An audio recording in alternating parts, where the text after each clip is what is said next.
எல்லாருக்கும் வணக்கம். ஸோ இந்த வீடியோ பதிவு வந்து எங்களோட யூடியூப்பில் போடுறதுக்காக இது வந்து மக்களுக்கு வந்து இந்த மாதிரி நாங்கள் கஷ்டப்படுறோம், அதே மாதிரி எங்கள் குழந்தை மாதிரி பாதிக்கப்பட்ட குழந்தைங்க இன்னும் நிறைய பேர் வந்திருக்கிறாங்க. ஸோ அவங்களும் எனக்கு வந்து ஃபோன் பண்ணி கேட்குறாங்க, சரி நீங்கள் உங்களோட வீடியோ பார்த்தேன் சார், எப்படி உங்கள் குழந்தைய பார்த்துக்கிறீங்க, என்ன மாதிரி அந்த மருந்துக்கு என்ன பண்ணணும், என்ன ஏது எல்லாமே கேட்குறாங்க. ஸோ அவங்களுக்கு வந்து ஒரு விழிப்புணர்வுக்காக தான் நான் இது போடுறேன். ஸோ மக்கள் நீங்கள் வந்து இது 100% நாங்கள் வந்து என்ன கஷ்டப்பட்டோமோ, அது இல்லாமல் டாக்டர்கள் மூலமாக நாங்கள் என்ன தெரிஞ்சுக்கிட்டோம், அது இல்லாமல் நம்ம ஆன்லைன் மூலமாக இன்டர்நெட் மூலமாக என்ன விஷயங்கள் தெரிஞ்சுக்கிட்டோமோ அந்த விஷயங்களை தான் நான் வீடியோ பதிவாக போடுறேன். ஸோ இது வந்து எனக்கு தெரிஞ்ச விஷயங்களை நான் வந்து போடுறேன். இது வந்து ஒரு 100% இதுதான் உண்மை அப்படிங்கிறத வந்து நான் இன்னும் கேரண்டியாக சொல்ல முடியாது. ஏன்னா நான் ஒன்றும் டாக்டருக்கும் படிக்கலை, எனக்கு அந்த அளவுக்கு ஒரு இதுவும் தெரியல. ஒரு பெற்றோராக என் குழந்தைய காப்பாற்றுற முயற்சியில் நாங்கள் என்னென்னலாம் தெரிஞ்சுக்கிட்டோமோ அதை வந்து இந்த வீடியோ பதிவில் நாங்கள் போடுறோம். ஸோ கண்டிப்பாக வந்து யாருக்காவது யூஸ்ஃபுல்லாக இருக்கும். அதே மாதிரி என் குழந்தைக்கு நீங்கள் எல்லோரும் உதவி பண்ணுவீங்கிற ஒரு நம்பிக்கையில் நான் இதை போடுறேன், இந்த நோயை பற்றி தெரிஞ்சுக்கிட்டு உதவி பண்ணுவீங்கன்ட்டு. ஸோ இப்போ வந்து என் குழந்தை என்ன கண்டிஷனில் இருக்கா அப்படின்னு சொன்னால், இந்த நோயோட பேர் ஸ்பைனல் மஸ்குலர் அட்ராஃபி. அதுலேயும் வந்து 4-5 டைப் இருக்குது. அது வந்து முன்னாடியே ஒரு வீடியோவில் நான் போட்டிருந்தேன் அதெல்லாம் என்ன பண்ணும் அப்படின்னு சொல்லிட்டு. இப்போ பாப்பாவுக்கு இருக்கிறது வந்து டைப் 1. அது இதில் வந்து 4-5 டைப்பில் அவங்களோட வாழ்நாள் வந்து ஒரு மருந்து ஜீன் தெரப்பி மருந்து சோல்ஜன்ஸுமா, அப்படி இல்லைன்னா இன்னும் 2 சப்போர்ட்டிவ் மெடிசன் இருக்குது, அது வாழ்நாள் பூரா கொடுக்கணும், ரெஸ்டிப்லாம் ஸ்பென்ட்ராசான்னு சொல்லிட்டு. ஸோ அந்த மருந்துங்களில் எதுவுமே கிடைக்கல அப்படின்னு சொன்னால் அவங்களோட அதிகபட்ச வாழ்நாளே வந்து 2 வயசு தான். அதுக்கு மேலே அவங்களால தாக்கு பிடிக்க முடியாது. அது வந்து அதிகபட்சம். அதுக்குள்ளேயே வந்து எனி டைம் வந்து குழந்தை தவறதுக்கான வாய்ப்பு இருக்குது. ஸோ இப்போ எங்கள் குழந்தைக்கு வந்து 1 வயசு 4 மாதம் ஆகுது. நாங்கள் எப்போ கண்டுபிடிச்சோன்னா 5.5 மாதத்துலேயே கண்டுபிடிச்சோம். 5.5 மாதத்தில் அப்படியே சளி பிடிச்சிட்டு குழந்தைக்கு மூச்சு வாங்க முடியாமல் போயிடுச்சு. ஸோ அந்த மூச்சு வாங்க முடியாமல் போயிட்டு நாங்களும் இங்கே கிளினிக், லோக்கலில் இருக்க கிளினிக்கு, சின்ன ஹாஸ்பிட்டல் எல்லாமே காமிச்சோம். ஆனால் அவங்களுக்கும் தெரியல என்ன பிரச்சனைன்ட்டு. எல்லாமே சளிக்கு அந்த மருந்து தான் கொடுத்தாங்க, ஆனால் அந்த அளவுக்கு இம்ப்ரூவ்மெண்ட் கிடைக்கல. ஸோ அதுக்கப்புறம் கொஞ்சம் இங்கே ஒரு மல்டி ஸ்பெஷாலிட்டி ஹாஸ்பிட்டல் ஒசூரில், நாங்கள் சொந்த ஊர் வந்து சேலம் வாமலூர் எட்டிக்குட்டப்பட்டி கிராமம். அந்த கிராமத்தில் ஒரு குறு விவசாயியோட பையன் கஷ்டப்பட்டு படித்து லோன்லாம் போட்டு படித்து இப்போ வந்து சாஃப்ட்வேர் இன்ஜினியராக பெங்களூரில் வேலை பார்த்துட்ருக்கேன்.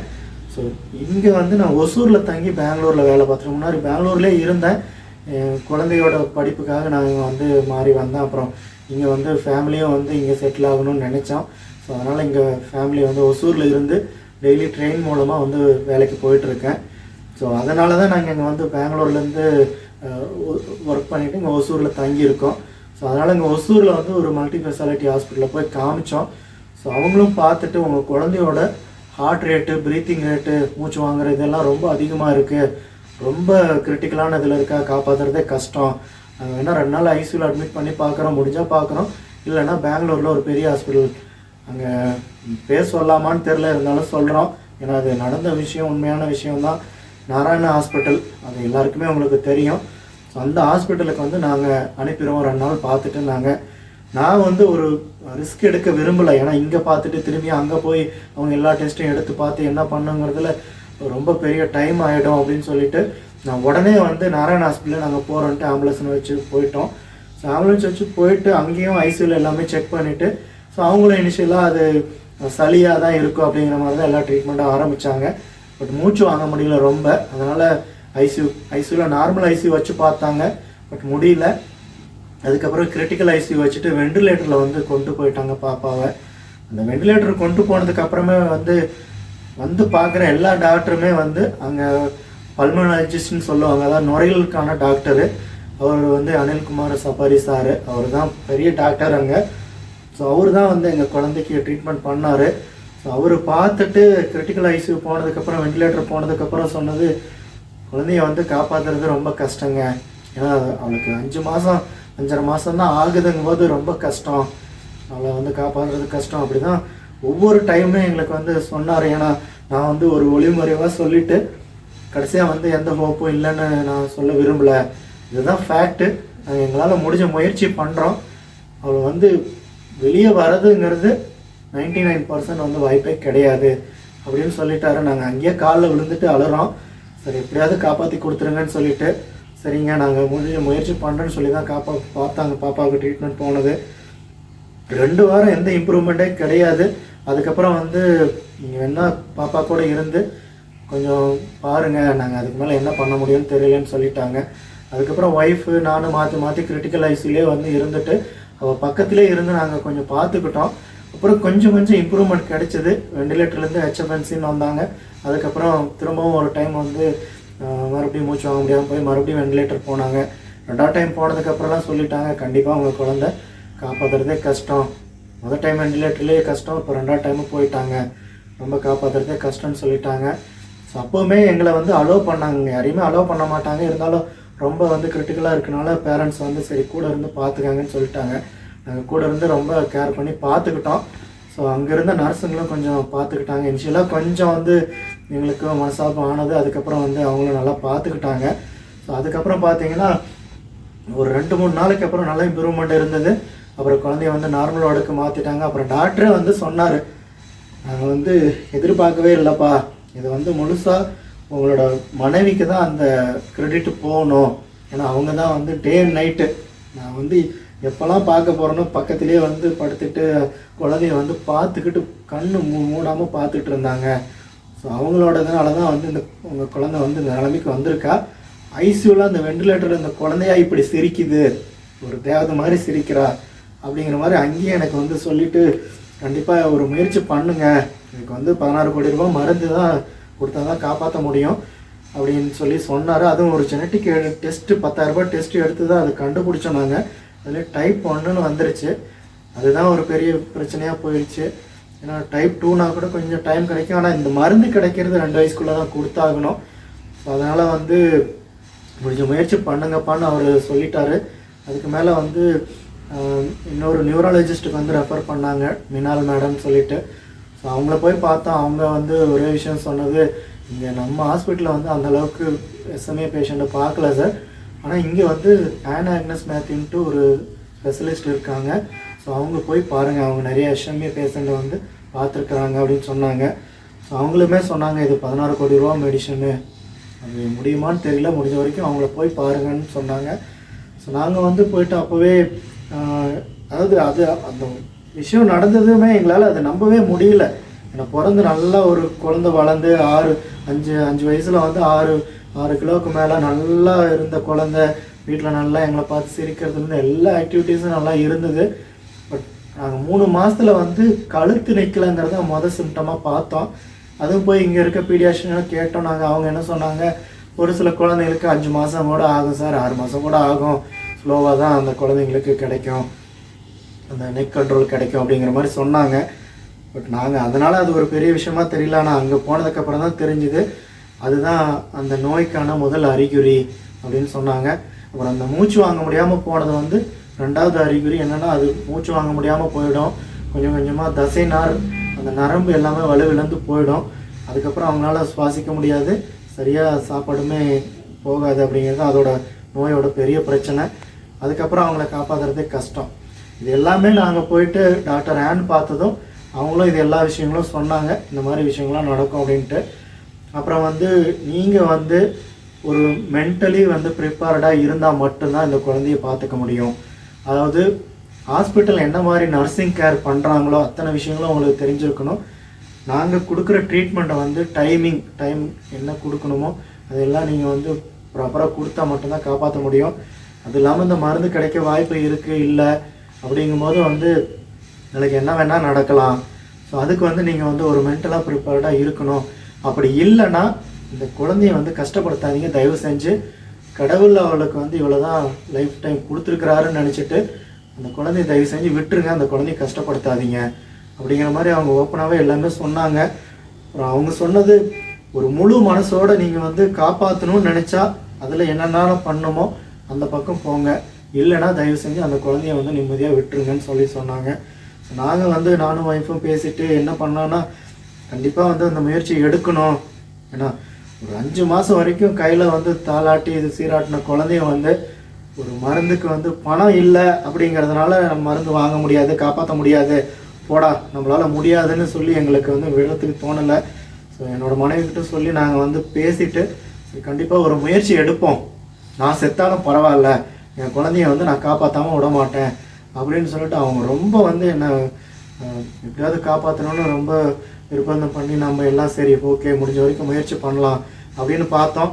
ஸோ அதுக்கு மேலே தெரிஞ்சுக்கிட்ட விஷயங்கள் வந்து நிறையா வந்து நம்ம தமிழ்நாட்டிலே வந்து மீரா, மித்ரா, அப்புறம் வந்து இன்னும் நிறையா கன்னியாகுமரியில் கூட ஒரு குழந்தைக்கு வந்து க்ரௌட் ஃபண்டிங் அப்படிங்கிற அது பொதுமக்கள் வந்து நிறைய பேர் உதவி பண்ணி அந்த மருந்து 16 கோடி ரூபா மருந்து வந்து வாங்கி கொடுத்துருந்தாங்க அப்படிங்கிற விஷயம்லாம் நான் நியூஸ்லேயும் பார்த்தேன், நியூஸ் சேனல்லையும் வந்திருந்தது. அப்புறம் அவங்களோட அந்த இன்ஸ்டாகிராம் நிறைய போஸ்ட் எல்லாம் பார்த்துட்டு தெரிஞ்சுக்கிட்டோம். சரி நம்ம வந்து ஒரு முயற்சி பண்ணுவோம், ஏன் நம்மளால் முடியாது பண்ணுவோம் அப்படின்னு சொல்லிட்டு தான் அந்த முயற்சி எடுத்தோம். ஸோ இப்போ அந்த முயற்சி எடுத்துக்கிட்டு இருக்கிறதுலேயே என்ன ஆயிடுச்சுன்னா நடுவில் அது நவம்பரில் அட்மிட் ஆனோம், டிசம்பரில் இந்த நோய் இருக்குது எல்லாமே இது தெரிஞ்சிருச்சு. அப்புறம் ஜனவரியில் என்ன ஆயிடுச்சுன்னா திரும்பவும் பாப்பாவால் மூச்சு வாங்க முடியாமல் போயிடுச்சு. ஸோ அது எதனாலங்கிறது நான் இதுக்கப்புறம் சொல்கிறேன். அப்படியே அந்த மூச்சு வாங்க முடியாமல் போனதுக்கப்புறம் திரும்பவும் ஹாஸ்பிட்டல் போனோம். ஸோ ஹாஸ்பிட்டலில் வந்து இப்போ ஆன் மேடம் பார்க்குற ஹாஸ்பிட்டலில் வந்து பேப்டிஸ்ட் ஹாஸ்பிட்டலு. ஸோ அங்கே வந்து கிறிஸ்டியன் மிஷினரி ஹாஸ்பிட்டல், அவங்க கொஞ்சம் காஸ்ட் வைஸ் வந்து கொஞ்சம் ஓரளவுக்கு கம்மியாக தான் இருக்கும். ஸோ அப்புறம் ஆன் மேடமும் அங்கே தான் பார்க்குறாங்கன்னு அங்கே போனோம். ஸோ அங்கே போய் நாங்கள் போன அன்றைக்கி பெட்டு கிடைக்கல, திரும்பவும் நாராயண ஹாஸ்பிட்டலில் வந்து அங்கே கேர் பண்ணிகிட்டு இருந்தோம். அப்புறம் திரும்ப நாங்கள் கால் பண்ணி கேட்டு அங்கே பெட்டு கிடைக்கும், அங்கே போனோம். அங்கே வந்து குழந்தைக்கு ஒரு 2 வாரம் ஐசியூவில் வச்சு பார்த்தாங்க, ஆனால் குழந்தையால் மூச்சு வாங்க முடியல. அதுக்கு மேலே வந்து ட்ரக்காஸ்டமின்னு சொல்லிட்டு பண்ணால் தான் அவங்க குழந்தைய காப்பாற்ற முடியும் அப்படின்னு சொல்லிட்டாங்க. ஒரு சர்ஜரி பண்ணி தொண்டையில் வந்து ஒரு டியூப் வச்சா தான் காப்பாற்ற முடியும், அப்புறம் வந்து பைபாப் மிஷின் சப்போர்ட் கொடுத்தா தான் காப்பாற்ற முடியும்ட்டாங்க. அப்புறம் அதுக்கு முன்னாடியே நாங்கள் பைபாப் மிஷின் வந்து மூக்கு வழியாக நாங்கள் கொடுத்துக்கிட்டு இருந்தோம், மாஸ்க் போட்டு கொடுத்துக்கிட்டு இருந்தோம். ஸோ அதுக்கப்புறம் அதுலேயுமே இம்ப்ரூவ்மெண்ட் இல்லாதனால தான் அந்த ட்ரக்காஸ்டமி போகிற மாதிரி ஆகிடுச்சு. ட்ரக்காஸ்டமிங்கிறது இப்போ பார்த்தீங்கன்னா அந்த வீடியோவில் கூட தெரியும் அவங்களுக்கு. அவளுக்கு வந்து தொண்டையில் ஒரு டியூப் சர்ஜரி பண்ணி ஒரு டியூப் வச்சுருக்காங்க. அந்த டியூப்பில் வந்து ஒரு மிஷின், பைபாப் மிஷின் நாங்கள் கனெக்ட் பண்ணியிருக்கோம். அந்த மிஷின் எப்படின்னா செயற்கையாக ஒரு சுவாசம் கொடுக்கறதுக்கு, ஏன்னா அவங்களால மூச்சு இழுக்கிற அளவுக்கு அவங்களுக்கு சத்து இருக்காது, அந்த லங்ஸுக்கான இதுவுமே வீக் ஆகிட்டே இருக்கும். அதனால் அந்த மிஷின் சப்போர்ட்டில் தான் இப்போ வந்து பாப்பா கிட்டத்தட்ட ஒரு 10 மாதமாக இருக்கிறா. ஜனவரி கடைசியிலேருந்து பாப்பா வந்து அந்த மிஷின் சப்போர்ட்டில் தான் இருக்கா. ஸோ முன்னே இருந்ததுக்கு இப்போ வந்து ஒரு 10 நிமிஷம் கூட மெயின்டைன் பண்ணுவான். ஆனால் அதுக்கு முன்னாடிலாம் வந்து ரிமூவ் பண்ணோம்னா அவ்வளோதான், அவளால் மெயின்டைனே பண்ண முடியாது. இப்போ அது கொடுத்து தான் அவளை காப்பாற்றிட்டு இருக்கிறோம். ஸோ இப்போயுமே 2 நாளாக ஃபீவர் இருக்குது. இருந்தாலும் பாப்பா வந்து இந்த வீடியோவில் போடக்கூடாதுன்னு நினைக்கிறோம். ஆனால் எனக்கு வேறு வழி தெரியல. ஒரு மக்கள்கிட்ட ஒரு உதவி கேட்கணும் அப்படின்னு சொன்னால் எப்படி போய் கேட்குறது என்னென்னு முடியல. நான் மட்டும் பேசி ஒரு 100-150 வீடியோ போட்டேன், அந்தளவுக்கு உதவி கிடைக்கல. அதுக்கப்புறம் பாப்பாவோட வீடியோவும் போட்டு தான் நாங்கள் உதவி கேட்டுட்ருக்குறோம். ஸோ இப்போ இதே வந்து சுவாச பிரச்சனைக்காக பண்ணது. அதுக்கப்புறம் வந்து ஃபீடிங், நம்ம உணவு கொடுக்குறதுமே வந்து டியூப் வழியாக தான் கொடுத்துட்டு இருந்தேன். ஆக்சுவலாக அதுக்கு முன்னாடி வந்து மாஸ்க் பைப்பாப்பில் வச்சுருந்தப்போ வாய் வழியாக டியூப் கொடுத்து அதை கொடுத்துட்ருந்தோம். அப்புறம் வந்து என்ன ஆயிடுச்சு, ட்ரக்காஸ்டமி போடுற மாதிரி ஆயிடுச்சு. அப்புறம் இந்த ட்ரக்காஸ்டமி பைப்பாப் அது கொடுத்ததுக்கப்புறம் மூக்கு வழியாக வந்து நாங்கள் டியூப்பு கொடுத்து நாங்கள் கொடுத்துக்கிட்டு இருந்தோம் ஃபீடிங். அவளுக்கு பால் பவுடர் தான் இது வரைக்கும் போகுது, எந்த ஒரு சாலிட் ஐட்டமும் கொடுக்க முடியல. இப்போ அவளுக்கு 1 வயசு 4 மாதம். இப்போவுமே வந்து பால் பவுடர் தான் நாங்கள் கொடுத்துட்ருக்குறோம். ஸோ அதுவும் டாக்டர் ஆன் மேடம், அப்புறம் மாலதி மேடம் சொல்லிவிட்டு அவங்க நியூட்ரிஷன், அவங்க ஆன் மேடம் கூட சேர்ந்து இந்த மாதிரி குழந்தைங்களுக்கு கொஞ்சம் என்ன மாதிரி நியூட்ரிஷன் கொடுக்கலான்னு அது ஹெல்ப் பண்ணுவாங்க. ஸோ அவங்கக்கிட்ட கேட்டு தான் நாங்கள் கொடுத்துட்ருக்கோம். ஸோ இப்போ ரீசெண்டாக மறுபடியும் என்ன ஆயிடுச்சு, அது டியூப் வழியாக கொடுத்தாலுமே ஆஸ்பிரேஷன் அப்படின்னு சொல்கிறாங்க. அதாவது நம்ம டைமுக்கு 2 மணி நேரத்துக்கு ஒரு டைம் வந்து நீங்கள் இவ்வளோ ஃபீடு கொடுங்கன்னு சொல்லி டாக்டர் சொல்லியிருந்தாங்க. ஸோ நாம் வந்து அந்த டைமுக்கு அப்படின்னு சொல்லிட்டு 50 மில்லி 55 மில்லின்னு ஃபீடு கொடுத்துக்கிட்டே இருந்தோம். ஆனால் இந்த குழந்தைங்களுக்கு வந்து கொஞ்சம் ஜீரணம், அதே மாதிரி சதை வந்து வீக்காக இருக்கனால சரியாக மோஷனும் பாஸ் பண்ண மாட்டாங்க, ஸ்டூல்ஸும் பாஸ் பண்ண முடியாது. இந்த பிரச்சனை இருக்கிறதுனால என்ன ஆகும், வயிறு வந்து அப்பப்போ கான்ஸ்டிபேஷன், வயிறு உப்பிடும். ஸோ அந்த வயிறு உப்பச்சம் இருக்கிறது வந்து ஒரு சாதாரண ஒரு பேரண்ட்டாக எங்களுக்கு அது என்ன பிரச்சனைன்னு தெரில, டாக்டர் கொடுக்க சொன்னாங்கன்ட்டு அப்பப்போ நாங்கள் வந்து ஃபீடு கொடுத்துக்கிட்டே இருந்தோம். ஸோ அந்த பிரச்சனைனால என்ன ஆகுன்னா, ரொம்ப அந்த வயிறு உப்புச்சம் ஆகும்போது நம்ம வயிற்றுக்குள்ளே இருக்க அந்த செரிமானம் ஆகாத அந்த பால் இது வந்து திரும்பவும் வந்து ரிவர்ஸ் வந்து வர ஆரம்பிக்கும்.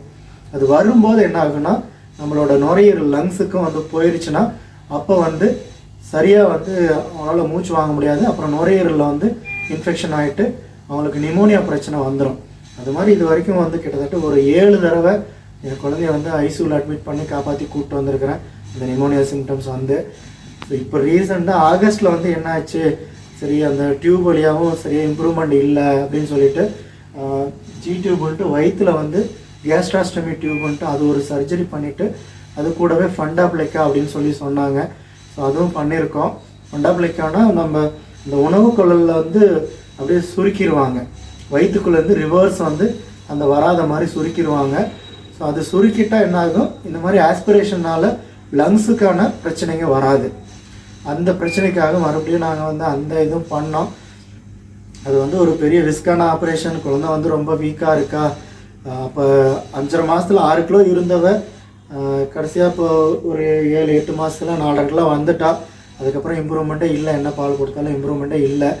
ஸோ இருந்தாலும் இதுதான் கடைசி முயற்சி சார், அதுக்கு மேலே அவங்க வந்து உங்கள் குழந்தைக்கு வந்து காப்பாற்றுறதுக்கு கஷ்டம் அப்படின்னு சொல்லிட்டாங்க. ஸோ அதனால் சரி பண்ணுங்கள், சர்ஜரி பண்ணுங்கள் சார் அப்படின்னு சொல்லிவிட்டு அந்த சர்ஜரியும் நாங்கள் பண்ணணும். இப்போ டியூப் அங்கே வயிற்றுக்குள்ளே இருக்க டியூப் மூலமாக தான் கொடுக்குறோம். நீங்கள் இந்த வீடியோவோட ஸ்டார்டிங்லேயே பார்த்துருப்பீங்க, ஒய்ஃப் வந்து அந்த மருந்து வந்து அந்த டியூப் வழியே தான் கொடுத்தாங்க. ஸோ இதுக்கு மேலே ஃபீடிங் வந்து அப்படி தான் கொடுக்கணும். ஸோ இதை வந்து எடுக்க முடியுமா அப்படின்னா, ஒருவேளை எங்களுக்கு வந்து அந்த ஜீன் தெரப்பி மருந்து சோல்ஜன்ஸுமா அந்த மருந்து கிடச்சி அவளுக்கு வந்து நல்ல இம்ப்ரூவ்மெண்ட் இருக்குது அப்படின்னு சொன்னால் ஒரு 4-5 வயசுக்கு அப்புறம் கூட நாங்கள் அந்த டியூப்பை ரிமூவ் பண்ண முடியும். அதே மாதிரி இந்த டியூப்புமே 2-3 வருஷம் நாங்கள் வச்சுருந்து அவங்க வந்து ஓனாக சுவாசம் கிடைக்கிது அப்படின்னு சொன்னால் அந்த டியூப்புமே ரிமூவ் பண்ணிடலாம். பட் அது வரைக்கும் நாங்கள் வந்து ஹாஸ்பிட்டலில் வந்து என்ன மாதிரி ஒரு ஐசியூ செட்டப் இருக்கோ அந்த மாதிரி எல்லா லைஃப் சேவிங் எக்யூப்மெண்ட்ஸ் வச்சு தான் அவளை பார்த்துட்ருக்குறோம். ஸோ இதுக்கு மேலே அதாவது இப்போ என்ன ஆகுதுன்னா, முன்னெல்லாம் இந்த டெஸ்ட்டு வந்து அதிகம் கிடையாது. இப்போ வந்து அந்த டெஸ்ட்டு நிறைய பண்ணுறாங்க. அந்த பண்ணுறதுனால தான் இந்த மாதிரி நோயை வந்து அதிகம் கண்டுபிடிக்கிறாங்க. அதுக்கு முன்னாடிலாம் பிறந்த குழந்தை எதுக்காக இறந்து போகுதுன்னே தெரியாமல் இருந்த விஷயம் இப்போ கொஞ்சம் டெஸ்ட் பண்ணி இதை கண்டுபிடிக்கிறதுனால இது எஸ்எம்ஏங்கிற ஒரு நோயினால தான் அந்த குழந்தை இறந்து போகிறாங்கன்னு கண்டுபிடிச்சிருக்காங்க. ஸோ இப்போ நம்ம தமிழ்நாட்டிலே கிட்டத்தட்ட ஒரு 7-8 குழந்தைங்க இந்த மாதிரி கண்டுபிடிச்சிருக்காங்க. அதில் டைப் 1ல ஒரு 4-5 குழந்தைங்க எனக்கு தெரிஞ்சே இருக்காங்க. ஸோ அவங்களும் வந்து இப்போ எனக்கு ஃபோன் பண்ணி கேட்பாங்க, சரி இந்த மாதிரி இருக்குது என்ன பண்ணுன்ட்டு. ஸோ டாக்டர்ஸுமே கொடுப்பாங்க, இந்த மாதிரி ஒரு பேரண்ட் இருக்காங்க, முடிஞ்சால் அவங்கக்கிட்ட பேசுனா அவங்களுக்கு ஒரு தெளிவு கிடைக்குன்ட்டு அவங்கக்கிட்ட சொல்லியிருக்காங்க. ஸோ அந்த மாதிரி நிறைய எனக்கும் ஃபோன் பண்ணி கேட்குறாங்க. ஸோ அவங்களுக்காக தான் இந்த பதிவு போடுறோம். ஸோ இந்த குழந்தைய பார்த்துக்கிறதுங்கிறது நம்ம வந்து முழுசாக வந்து ஒரு நர்சிங் கேர், ஒரு ஹாஸ்பிட்டலில் ஒரு குழந்தைய எப்படி பார்த்துக்கிறாங்க, ஒரு அட்மிட் ஆனால் எப்படி பார்த்துக்கிறாங்க, அந்த மாதிரி பெட்டில் வச்சுருந்தா எப்படி பார்த்துக்கணுங்கிற விஷயம் வந்து நமக்கு தெரிஞ்சால் மட்டும்தான் காப்பாற்றிக்க முடியும். இல்லைன்னா அந்த குழந்தைய காப்பாற்றுறது ரொம்ப கஷ்டம். ஓகேங்களா? இதெல்லாம் இப்போ வந்து நாங்கள் ரொம்ப இதில் தெரிஞ்சுக்கிட்ட விஷயம் என்னென்னா, குழந்தைக்கு வந்து அந்த ஃபீடிங் உணவு கொடுக்கும்போது ஒரு 50 மில்லியோ 100 மில்லியோ அப்படின்ட்டு ஒரே டைமு டக்குன்னு கொடுக்காம, ஸோ அவங்களோட வயிற்றை வந்து நம்ம தெளிவாக பார்க்கணும் எந்த மாதிரி இருக்குது அப்படின்னு சொல்லிட்டு. கொஞ்சம் வயிறு உப்பச்சமாக இருக்குதுன்னு சொன்னால் நம்ம பாலை அது எதுவுமே கொடுக்காம, உணவு கொடுக்காம கொஞ்சம் நம்ம வெயிட் பண்ணி அதுக்கப்புறம் கொஞ்சம் நார்மல் ஆனதுக்கப்புறம் கொடுக்கணும். அது தெரியாமல் நாம் டக்குன்னு நிறைய டைமுக்கு கொடுக்கணும் அப்படின்னு சொல்லிட்டு கொடுத்துட்டோம் அப்படின்னு சொன்னால் அது வந்து பின்னாடி ஆஸ்பிரேஷன் மாதிரி ஆகிட்டு கடைசியாக வந்து நிமோனியா பாதிப்பு வந்து குழந்தையை காப்பாற்ற முடியாமல் போயிடும். ஸோ இந்த விஷயங்கள் எல்லாமே வந்து நம்ம ரெடியாக இருக்கணும். இவ்வளோ என்னால் பண்ண முடியும்னு ரெடியாக இருக்கணும் அப்படின்னா தான் இந்த குழந்தைங்களை காப்பாற்ற முடியும். இல்லைன்னா ரொம்ப கஷ்டம். மருந்து அதை விட ஒரு பெரிய விஷயம் அப்படின்னா மருந்து கிடைக்கிறது தான். ஸோ நானும் ஹெல்த் மினிஸ்டர் பார்த்தோம், டெப்டி சிஎம் பார்த்தோம், சிஎம்க்கு பெட்டிஷன் கொடுத்துருந்தோம். எனக்கு யாரெல்லாம் ரீச் பண்ண முடியும், மினிஸ்ட்ரு, எம்எல்ஏ எல்லாரையுமே போய் பார்த்துட்டோம். அவங்க ஒரு என்ன சொல்ல, ஒரு பொதுமக்கள்கிட்ட உதவி கிடைக்கிற வழியே கவர்மெண்ட்டு எந்த உதவியும் கிடைக்கல. ஸ்டேட் கவர்மெண்ட் என்ன சொல்கிறாங்க, நீங்கள் வந்து சென்ட்ரல் கவர்மெண்ட் தான் பார்க்கணும். இப்போ தமிழ்நாடுனா எக்மோர் சில்ட்ரன் ஹாஸ்பிட்டலில் வந்து இந்த ரேர் டிசீஸ்க்கான ஒரு சென்டர், அங்கே தான் நீங்கள் போய் பார்க்கணும் அப்படின்னு சொல்லிட்டாங்க. ஸோ அங்கேயும் போய் பார்த்தோம். அவங்க வந்து ஒரு சப்போர்ட்டிவ் கேர் கொடுப்போம், அப்புறம் வந்து இந்த மருந்துக்கு வந்து ஒரு 50 lakhs உதவி பண்ணுவாங்க, அதுக்கு நாங்கள் பதிவு பண்ணி கொடுக்குறோம். அதுக்கு மேலே எங்களுக்கு வந்து மருந்து கிடைக்கிறதுக்கான எந்த ஒரு வழிமுறையும் எங்களுக்கு வந்து சொல்லப்படலை. அதனால் வந்து நாங்கள் யாருக்கும் ஹெல்ப் பண்ண முடியாது. Other than supportive care. அதாவது உங்களை குழந்தை ஏதாவது ப்ராப்ளம் அப்படின்னா இங்கே வந்தீங்கன்னா நாங்கள் பார்த்துக்குறோம். ஹாஸ்பிட்டலில் அட்மிட் பண்ணி பார்த்துக்குறோம். அதுக்கு மேலே எங்களுக்கு வந்து மருந்துக்கு எந்த உதவியும் நாங்கள் செய்ய முடியாது, சென்ட்ரல் கவர்மெண்ட் தான் பண்ணோம் அப்படின்னு சொல்லிட்டாங்க.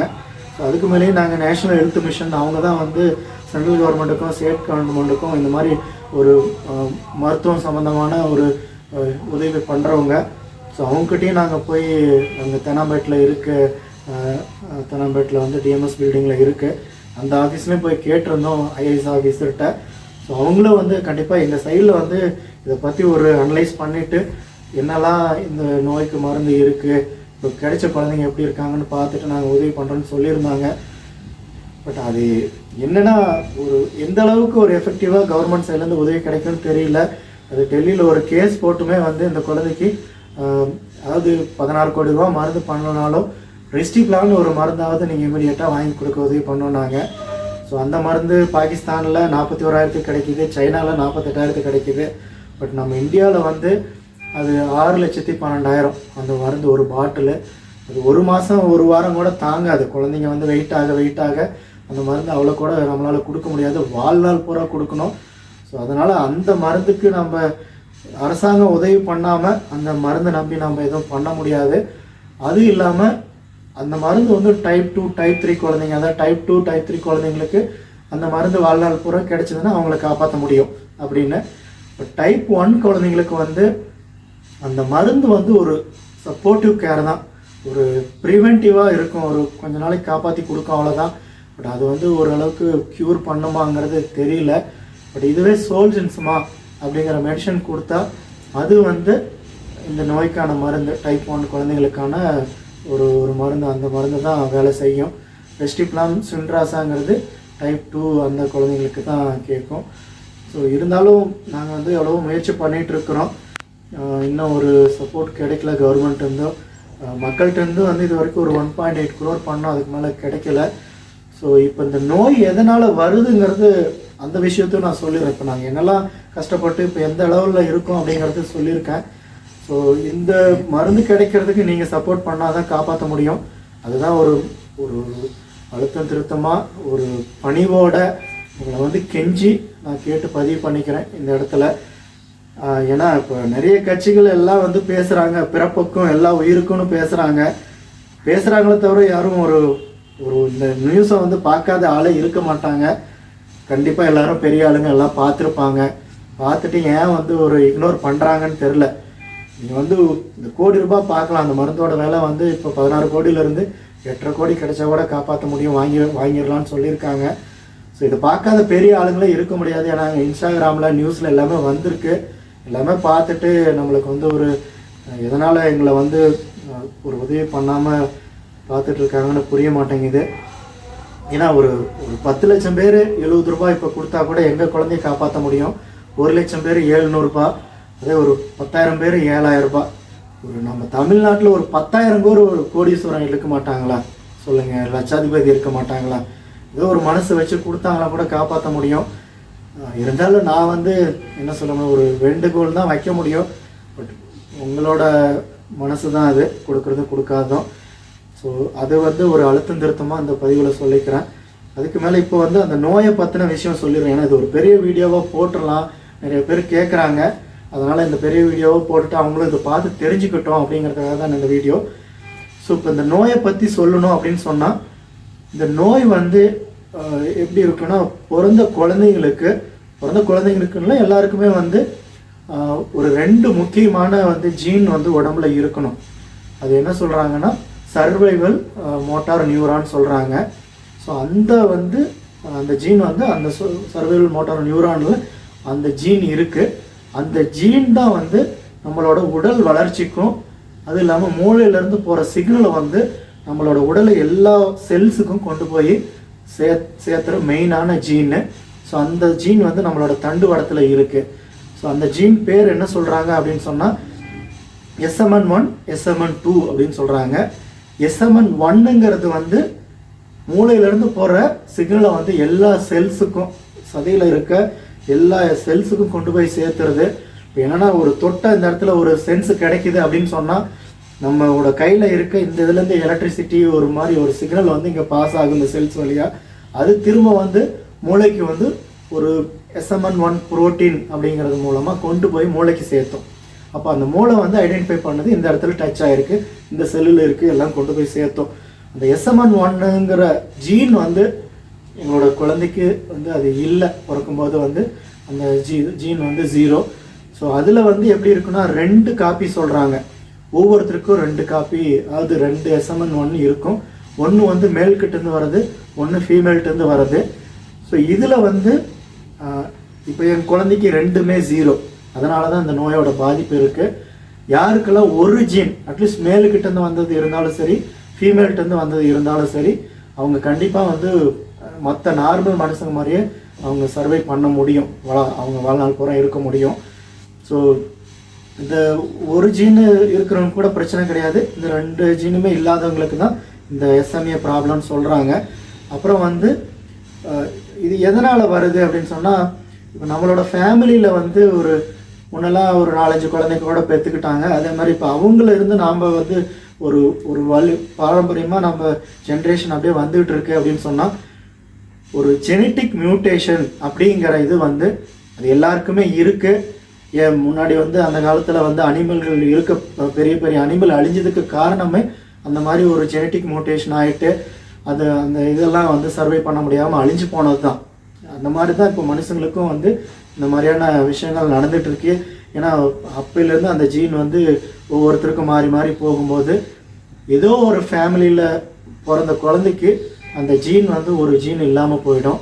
ஸோ அப்படிங்கும்போது அந்த ஒரு ஜீன் இல்லாதவங்க, எனக்கும் ஒரு ஜீன் இல்லை, என்னோடய ஒய்ஃபுக்கும் ஒரு ஜீன் இல்லை, அப்படிங்கும்போது நாங்கள் மேரேஜ் பண்ணிவிட்டு எங்களுக்கு பிறக்க போகிற குழந்தைங்களுக்கு வந்து எப்படி இருக்குன்னா, அது எப்படி இருக்குன்னா 1 அப்படின்னு வர்றதுக்கு 2 ஜீனும் வர்றதுக்கும் வாய்ப்பு இருக்குது, இல்லை ஒரு ஜீன் வர்றதுக்கும் வாய்ப்பு இருக்குது. அது 0 அப்படிங்கிற டிஃபெக்டிவ் ஜீன் மட்டும் இருந்து அந்த குழந்தை பிறக்குது அப்படின்னு சொன்னால் அந்த குழந்தைக்கு இந்த மாதிரி பாதிப்பு ஆகிடும். ஸோ அது வந்து சொந்தத்தில் பண்ணா அப்படின்னு சொல்கிறாங்க, பட் அது வந்து சுத்தமான ஒரு பெரிய அதுதான் காரணம்னே கிடையவே கிடையாது. ஏன்னா நான் பார்த்த வரைக்கும் நிறைய பேஷண்ட்டை பேசியிருக்கேன், இன்டர் கேஸ்ட் மேரேஜே பண்ணியிருக்காங்க, இன்டர் ரிலீஜியஸ் மேரேஜ் பண்ணியிருக்காங்க, அவங்களுக்கே வந்து இந்த பாதிப்பு இருக்குது. அதனால் சொந்தத்தில் பண்ணியா அப்படிங்கிறதுலாம் ஒரு விஷயமே கிடையாது.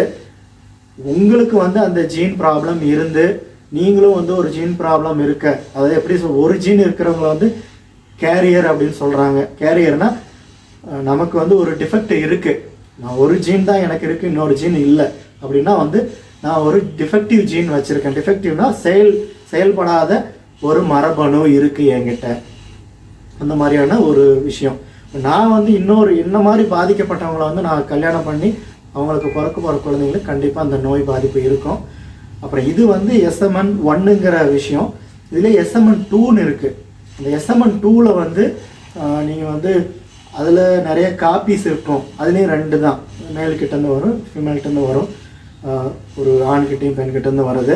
ஸோ அதுவுமே நிறைய காப்பீஸ் இருக்குது, 2, 4 அந்த மாதிரிலாம் இருக்கும். இப்போ எங்கள் பாப்பாவுக்கு வந்து அதில் SMN2வில் 2 காப்பி தான் இருக்குது, அதாவது நிறைய ஜீன் இருக்கிற இடத்துல 2 தான் இருக்குது. அப்படின்னாலும் அவங்களுக்கு வந்து உடலோட செயல்பாடு வந்து ரொம்ப கம்மியாக இருக்கும். அதனால தான் இதை வந்து டைப் 1ன்னு சொல்கிறாங்க. அதே டைப் 2 குழந்தைங்களுக்கு இந்த காப்பி வந்து 4, 6 அந்த மாதிரி கூட இருக்கும். ஸோ அவங்களுக்கு வந்து உடலோட செயல்பாடு கொஞ்சம் நல்லா இருக்கும், ஆனால் கொஞ்சம் டைம் ஆக ஆக அவங்களுக்குமே கம்மியாயிடும். டைப் 3 அதே மாதிரி தான், கொஞ்சம் அதிகமாக இருக்கும், அப்படியே கம்மியாயிடுவாங்க. ஸோ இதுதான் காரணம், இந்த ஜீனு தான் காரணம்.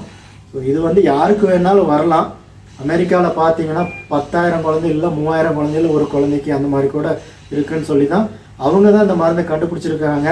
இது அந்த மருந்து இவ்வளோ விலை வைக்கிறதுக்கு காரணம் என்னென்னா, அது வந்து நம்ம கொரோனா தடுப்பூசி போட்ட மாதிரி இன்னும் ஹியூமன் ட்ரையலில் தான் இருக்குது அந்த மருந்து. அவங்க வந்து நிறைய இன்வெஸ்ட்மெண்ட் பண்ணி தான் அதை கண்டுபிடிச்சிருக்கிறாங்க. அதனால் அது பேஷண்ட்டும் இது மாதிரி ரேர் டிசீஸுங்களால கம்மியாக தான் அந்த மருந்து வந்து அவங்க சேல்ஸ் பண்ண முடியும். அதனால் அதில் கிடைக்கிற வருமானமும் அவங்களுக்கு கம்மிங்கும் போது அவங்க வந்து இது இவ்வளோ தான் நான் வச்சு கொடுப்போங்கிற மாதிரி தான் அவங்க வந்து பேட்டன்ட் வாங்கி அதை கொடுத்துட்டு இருக்கிறாங்க. ஸோ அது நம்ம அவங்கள என்ன சொல்ல முடியும்னு தெரியல.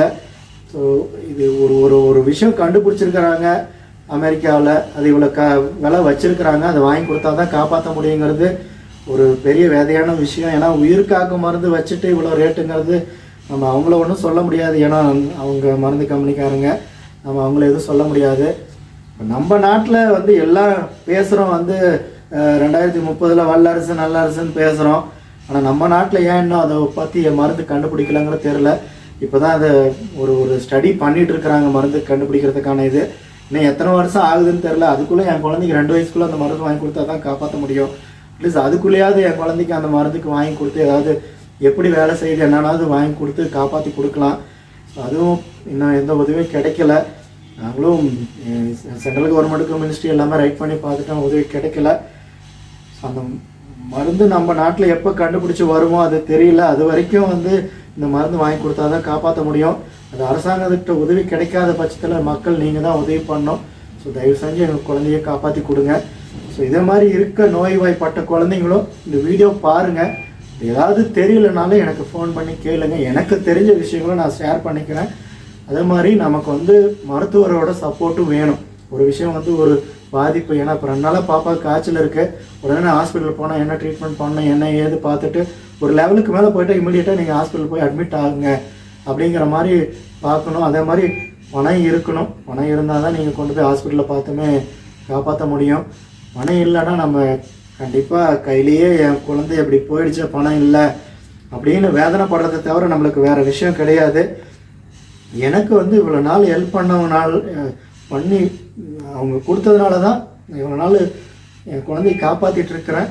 ஸோ அதனால் அவங்களுக்கு ஒரு பெரிய நன்றி. இந்த மாதிரி எல்லோரும் இந்த மாதிரி கேட்டாங்கன்னா தயவு செஞ்சு அவங்களுக்கும் ஹெல்ப் பண்ணுங்கள். அட்லீஸ்ட் ஒரு கோடி ரூபாய் இல்லைனாலும் ஒரு லட்ச ரூபாய் வந்தால் கூட ஒரு கொஞ்ச நாளைக்கு அந்த மருந்து ஏதோ நம்ம நாட்டில் கண்டுபிடிக்கிற வரைக்குமாவது அந்த குழந்தைய காப்பாற்றிட்டு இருப்பாங்க ஹாஸ்பிட்டலில் வச்சு. அதனால் எல்லோரும் கொஞ்சம் தயவு செஞ்சு உதாசீனப்படுத்தாமல் கொஞ்சம் உதவி பண்ணுங்கள். ஒரு இருக்கிறது நம்மளுக்கு ஒரு வாழ்க்கை. நாளைக்கு இருப்போமா, இன்றைக்கி இருப்போமா, என்னைக்கு இருப்போம்னு தெரியாது. பணம்னு ஓடி நான் வந்து இந்த அளவுக்கு அப்படியே இவன் தேவைக்கு தான் பேசுகிறான்னு நினைக்காதீங்க. நான் இப்போ பேசுகிறதுக்கு காரணம் என்னென்னா, ரெகுலராக போகிற ட்ரெயினில் வந்து என் குழந்தைக்கு இந்த மாதிரி ஒரு நோய் இருக்குது, எனக்கு முடிஞ்ச வரைக்கும் ஒரு 50-100 கொடுத்து உதவி பண்ணீங்கன்னு கேட்டேன். ஸோ அங்கே வந்து என்ன சொன்னாங்க, போயாந்தாண்ட அப்படிங்கிற மாதிரி என்ன பேசுனாங்க. நான் வந்து ஒரு சீனியர் சாஃப்ட்வேர் இன்ஜினியர் பெங்களூரில் ஒர்க் பண்ணுறேன். ஸோ என் குழந்தைக்காக ஒரு உயிர் பிச்சை கேட்கலாமன்னு ஒரு என்ன சொல்கிறது சுய மானத்தை விட்டுட்டு நான் போய் கேட்டேன் எல்லாரையும். அந்த இடத்துல வந்து எனக்கு அந்த மாதிரி ஒரு அவமானம் கிடைச்சிது. அதுக்கப்புறம் தான் நானே நினச்சிக்கிட்டேன், பணம்னு ஓடி இந்த இடத்துல என் குழந்தை உயிர் காக்கிற மருந்து வாங்க முடியாது. நான் 15 வருஷம் வேலை பார்த்துருக்கேன் இது வரைக்கும். என் குழந்தைக்கு அந்த மருந்து வாங்கி கொடுக்குற அளவு கூட என்னால் சம்பாதிக்க முடியல. இந்த நிலமையில் பணம் இல்லாமல் ஒரு மனுஷனுக்கு மதிப்பே இல்லையே, இந்த மாதிரி ஆயிடுச்சே அப்படின்ட்டு எனக்கு அந்த டைமில் தான் எனக்கு தோணுச்சு. நம்மளும் அப்படி தான் கொஞ்ச நாளைக்கு முன்னாடி சம்பாரித்து நல்லா இருந்தோம், அப்படியே ஒரு நல்ல வாழ்க்கை அப்படியே சந்தோஷம் நினச்சிக்கிட்டு இருந்தோம். ஆனால் கடவுள் வந்து இந்த மாதிரி கொடுத்துருக்காரு அப்படிங்கிறத வந்து அந்த டைமில் தான் நான் புரிஞ்சுக்கிட்டேன். ஸோ அதனால தான் நான் உங்களை கெஞ்சி கேட்குறேன், தயவு செஞ்சு இந்த மாதிரி ஒரு உடல்நல சரியில்லை அப்படின்னா என்னென்னா ஒரு பாசத்தில் அவங்க எப்படியாவது காப்பாற்றலாம்னு நம்ம கேட்குறோம். முடிஞ்ச வரைக்கும் உதவி பண்ணுங்கள். ஒரு 50-100 இன்றைக்கெல்லாம் நாளைக்கு கூட சம்பாரிச்சிக்கலாம். ஆனால் ஒரு உயிர் போயிட்டா வராது. கொஞ்சம் காப்பாற்றி கொடுங்க ப்ளீஸ். ஒரு குழந்தைய பெற்று அந்த மருந்து கிடைக்கல, சோல்ஜன்ஸ்மா மருந்து கிடைக்கல அப்படின்ட்டு நம்ம குழந்தைய தவற விடுறது எவ்வளோ பெரிய வேதனை. அது வாழ்க்கையே நரகமாயிடும். எல்லாரும் தயவு செஞ்சு கொஞ்சம் உதவி பண்ணி என் குழந்தைய காப்பாற்றி கொடுங்க. அது ரொம்ப பெரிய அமௌண்ட்டு தான். ஆனால் எல்லாரும் மனசு வச்சாங்கன்னா அவங்களால முடிஞ்சது 50, 100, 500 அந்த மாரி ஒவ்வொருத்தரும் அவங்கவுங்களால முடிஞ்சது கொஞ்சம் உதவி பண்ணிங்கன்னா நாங்கள் எங்கள் குழந்தைய காப்பாற்றிடுவோம். நம்ம டெய்லியும் அன்றாட வாழ்க்கையில் நம்ம எவ்வளோ அமௌண்ட்டு நம்ம செலவு பண்ணுறோம். இந்த குழந்தைங்க உயிரை காப்பாற்றுறதுக்கோசரம் நம்ம இந்த உதவி பண்ணுறோமே அப்படின்னு எல்லாரும் கொஞ்சம் மனசு வச்சு உங்களால் முடிஞ்ச அளவுக்கு உதவி பண்ணி என் குழந்தைய காப்பாற்றி கொடுங்க. என் குழந்தைக்கு ஒரு மறுவாழ்வு கொடுங்க. இந்த மருந்து வந்து என்னென்னா யூஎஸில் வந்து நிறைய பேருக்கு இருக்கனால தான் அங்கே கண்டுபிடிச்சாங்க. அதனால தான் அவ்வளோ விலை வச்சுருக்காங்க. அங்கே யூஎஸில் என்ன ஒரு சட்டம் இருக்குதுன்னு சொன்னால், ஒரு நோய்க்கான மருந்து வந்து ஒரு ஹாஸ்பிட்டலில் நீங்கள் அட்மிட் ஆகிட்டா இந்த மருந்து தான் இருக்குது அப்படின்னு தெரிஞ்சதுன்னா அந்த ஹாஸ்பிட்டலோ இல்லை அங்கே இருக்கிற இன்சூரன்ஸ் கம்பெனியோ எல்லோரும் அந்த இன்சூரன்ஸ் கம்பெனி வந்து அதை வாங்கி கொடுத்தே ஆகணும். அது இல்லாமல் இப்போ வந்து அங்கே அமெரிக்காவில் பிறக்கிற குழந்தைக்குள்ள வயிற்றுக்குள்ளேயே இருக்க குழந்தைக்குமே இந்த நோய் இருக்கான்னு ஒரு ஸ்க்ரீனிங் டெஸ்ட்டுன்னு சொல்லுவாங்க. அது ஒரு முன்னாடியே அந்த பரிசோதனை பண்ணுறாங்க. அதாவது வயிற்றுக்குள்ளே இருக்க கருவறையிலேருந்து தண்ணி எடுத்து அந்த டெஸ்ட்டு பண்ணாவே கண்டுபிடிச்சிடலாம் அப்படிங்கிறாங்க, அந்த பிறக்கிற குழந்தைக்கு இருக்குமான்ட்டு. ஸோ அந்த மாதிரிலாம் அங்கே வந்து அது ஸ்ட்ரிக்டாக அந்த குழந்தைக்கு டெஸ்ட் பண்ணுன்ட்டு பிறந்துமே உடனே அந்த குழந்தைக்கு டெஸ்ட் பண்ணிடுறாங்க. டெஸ்ட் பண்ணிவிட்டு 90 நாளைக்குள்ளே இந்த மருந்து கிடைச்சிருச்சு அப்படின்னு சொன்னால் அந்த குழந்தைக்கு இந்த மாதிரி பாதிப்பே இல்லாமல் மற்ற குழந்தைங்க மாதிரியே நார்மலாக வளர்ந்துடுறாங்க அப்படிங்கிறது. அதாவது ஒரு கியூரசமியே அப்படிங்கிற ஒரு ஆர்கனைசேஷன், அப்புறம் வந்து இந்த சோல்ஜன்ஸ்மா சம்மந்தப்பட்ட நிறைய பேஜ் எல்லாம் வச்சுருக்காங்க. ஸோ அவங்க வந்து நிறைய வீடியோ போடுறாங்க. பேரண்ட்ஸே என் குழந்தைக்கு வந்து 1.5 மாதத்தில் கிடச்சிது, 1 மாதத்தில் கிடச்சிது, என் குழந்தைக்கு அந்த நோய் பாதிப்பே இல்லாமல் வளர்ந்துக்கிட்டு இருக்கான் அப்படிங்கிற நிறைய விஷயங்களை வந்து அதில் போடுறாங்க. ஸோ அதெல்லாம் பார்த்துட்டு தான் நம்ம வந்து நம்பிக்கையோடு அந்த மருந்து கிடைச்சா போதும்னு பார்க்குறோம். நானுமே யூஎஸ் போகிறதுக்கெலாம் ஏதாவது வாய்ப்பு இருக்கான்னு முயற்சி பண்ணேன். பட்டு என்னால் முடியல. ஸோ அங்கே போனால் வந்து கம்பெனியில் இன்சூரன்ஸ் மூலமே பண்ண முடியும்னு ஒரு விஷயம்லாம் தெரிஞ்சுக்கிட்டோம், ஆனால் போக முடியல. ஸோ நிறைய விஷயங்கள் இருந்து எல்லாமே எங்களுக்கு தடங்கள் ஆகிட்டு இப்போ வந்து அந்த மருந்து கிடைக்கிறதுக்கு ஒரே வழி நீங்கள் உதவி பண்ணால் மட்டும்தான். மக்களாகி நீங்கள் உதவி பண்ணால் மட்டும்தான். தயவு செஞ்சு எங்களுக்கு ஹெல்ப் பண்ணுங்கள் ப்ளீஸ். நன்றி.